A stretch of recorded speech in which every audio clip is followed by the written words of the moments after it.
तो यार dragon ball super में जब पहली बार वेजिटा काबा से मिला था और जब दूसरी बार मिला था, दोनों बार उसने कहा था कि एक दिन वो जरूर तुम्हारे प्लेनेट पर आना चाहेगा, यूनिवर्स 6 का प्लेनेट सडाला। ये बात हम सब जानते हैं कि यूनिवर्स 6 में भी ऐसा एक प्लेनेट एग्जिस्ट करता है जहाँ सिर्फ काबा, केल और कॉलीफ्ला नहीं है, वहाँ सेयन की काफी सारी आबादी है और जो उस प्लेनेट का किंग है उसका नाम है किंग सडाला। और मैंने एक चीज काफी अच्छे से गौर किया, जो यूनिवर्स 6 का सेयन का प्लेनेट है वो टेक्नोलॉजी और टेक्निक्स के मामले में वो चाहे सिविलाइजेशन हो, मैन पावर हो, उसमें वो सब काफी पिछड़े हुए हैं। अगर तुम उनका प्लेनेट गौर से भी देखोगे, जबकि उनका प्लेनेट ज्यादा एक्सप्लोर नहीं किया गया, लेकिन यूनिवर्स 7 के कंपेयरिंग अर्थ से यूनिवर्स 6 का प्लेनेट सडाला काफी पीछे चल रहा है। तो अब सवाल ये है, अब जब गोकू और वेजिटा को पता है कि सेयंस हमारे ही यूनिवर्स में नहीं दूसरे यूनिवर्स में भी रहते हैं, तो क्या वो वहां जाएंगे? और क्या वेजिटा वहां ये पता करने की कोशिश करेगा कि आखिर इनका सिविलाइजेशन प्लेनेट का कितना पुराना है, ये सेयंस का ओरिजिन क्या है, इनका इतिहास क्या है, और क्या उन सेयंस को जो वहां पर बसे हुए हैं यूनिवर्स 6 में, क्या उनका यूनिवर्स 7 के सेयन से कोई लेना देना है? अगर मैं एक थियोरी में जाऊं, हम जानते हैं बारडॉक के वक्त पर भी यूनिवर्स 7 का सिविलाइजेशन काफी अच्छा था।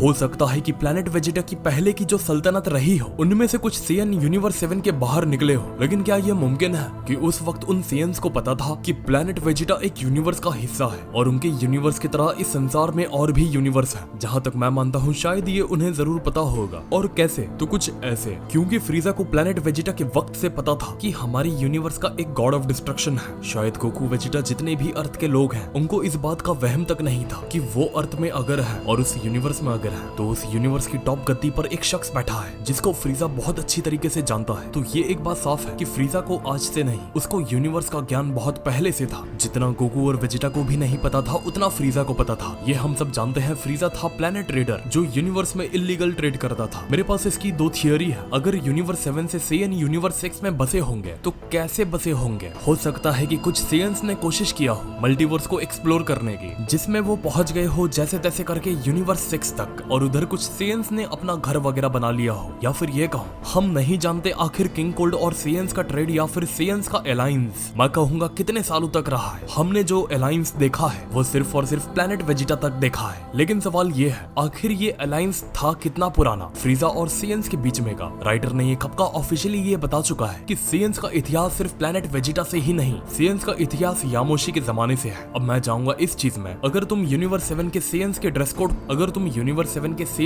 कोड को देखोगे और अगर तुम यूनिवर्स 6 के ड्रेस कोड को देखोगे, तो मेरी थियरी के हिसाब से मैं ये मानता हूँ जो यूनिवर्स 6 का जो ड्रेस कोड है वो एक वक्त पर यूनिवर्स 7 के सेयंस का ड्रेस कोड हुआ करता था। लेकिन यूनिवर्स 7 का सिविलाइजेशन डेवलप होता है क्योंकि उनके पास रिसोर्सेज ज्यादा थे, और यूनिवर्स 6 के सेयंस का कुछ वजह से हो सकता है कि उनका सिविलाइजेशन ना हो पाया हो, वो उस प्लेनेट पर स्टक हो गए हो, वापस फिर कभी यूनिवर्स 7 पर लौट ना पाए हो, जिसके वजह से उनका सिविलाइजेशन वही रुक गया जहां पर वो हुआ करते थे। क्योंकि देखो, हमने ये साफ देखा था कि ब्रॉली को कैनन करने से पहले ब्रॉली की स्टोरी में भी ये साफ बताया गया कि ब्रॉली के फादर कुछ वजहों से प्लेनेट वेजिटा से अलग हो गए थे और प्लेनेट वाम्बा पर चले गए थे, जहां जाने के बाद ब्रॉली भी कभी टेक्नोलॉजी और अपने को सोशलाइज नहीं कर पाता। लेकिन धीरे धीरे अब उसे गोकू और वेजिटा वो सिखा रहे हैं, और इसमें कोई शक नहीं है कि अगर गोकू वेजिटा कभी प्लेनेट सडाला जाएंगे तो ब्रॉली को भी जरूर लेके जाएंगे, क्योंकि वहां पर है केल, यूनिवर्स 6 की फीमेल ब्रॉली, और वहां जाके वेजिटा को मिलना है उनके किंग सडाला से, जिसको काबा ने बताया है कि वो हमारे प्लेनेट के किंग और रिस्पेक्टेड पर्सनालिटी है और उनके अंडर में प्लेनेट की आर्मी काम करती है और वो काफी स्ट्रॉन्ग पर्सनालिटी के हैं। लेकिन काबा ने ये नहीं बताया आखिर उनकी कितनी स्ट्रॉन्ग पर्सनालिटी है, क्योंकि जिस हिसाब से काबा, केल और कॉलीफा का हमने पावर लेवल देखा था वो वैसा था कि ये लोग यूनिवर्स 7 के सेयंस से काफी ज्यादा पीछे हैं। लेकिन हमने ये देखा कि भले से ही वहां के सेयंस को सुपर सेयन के बारे में नहीं पता था, लेकिन उनका सेयन बेस इतना स्ट्रॉन्ग था कि वो जल्दी जल्दी चीजें अडॉप्ट कर रहे थे।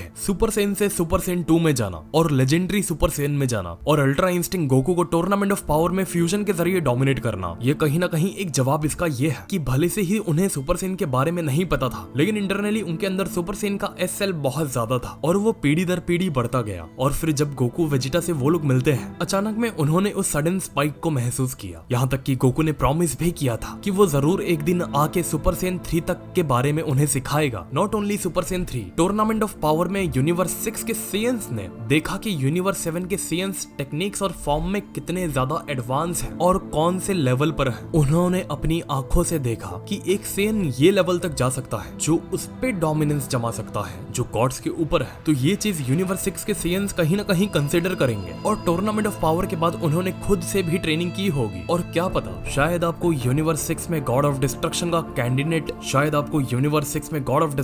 कैंडिडेट कॉलीफ्लाई या तो काबा में से कोई मिले जिसको वोडर्स ने इनवाइट किया हो, उन सेयंस के पावर लेवल को देखने के बाद कि चलो मैं तुम्हें ट्रेन करूंगी, लेकिन तुम्हें गॉड ऑफ डिस्ट्रक्शन का कैंडिडेट बनना पड़ेगा। और बीरस के भाई शाम्पा ने खुद ये फील किया था कि उसके यूनिवर्स के सेयन काफी पीछे है बीरस के यूनिवर्स के सेयन से। तो मेरी थियोरी के हिसाब से क्योंकि दोनों भाइयों की आपस में टक्कर है और ब्रदर्स टूर्नामेंट फ्यूचर में भी होते रहेंगे, तो शाम्पा ने वोडोस को बोला रहेगा कि उन सेयंस को ट्रेन करो, क्योंकि बीरस भी अपने यहाँ के सेयंस को ट्रेन करता है और अगले बार किसी भी हालत में हमें हारना नहीं है। तो ये थी मेरी थियोरी कि अगर कल का गोकू वेजिटा ब्रॉली यूनिवर्स 6 के सेयन के प्लेनेट पर जाएंगे तो वो क्या करेंगे और यूनिवर्स 6 के सेयंस की स्टोरी कौन से वे में जा सकती है। अगर आपको थियोरी पसंद आई तो वीडियो को यार लाइक करो और चैनल को तो बिना सब्सक्राइब किए यार मत जाना, वो ज्यादा जरूरी है, जिससे हम जल्दी से जल्दी 500K पर पहुंच पाए। तो मिलते हैं फिर अगले वीडियो में एक और नए टॉपिक के साथ। तो नमस्ते, खुदा हाफिज, सत श्री अकाल एंड गुड बाय।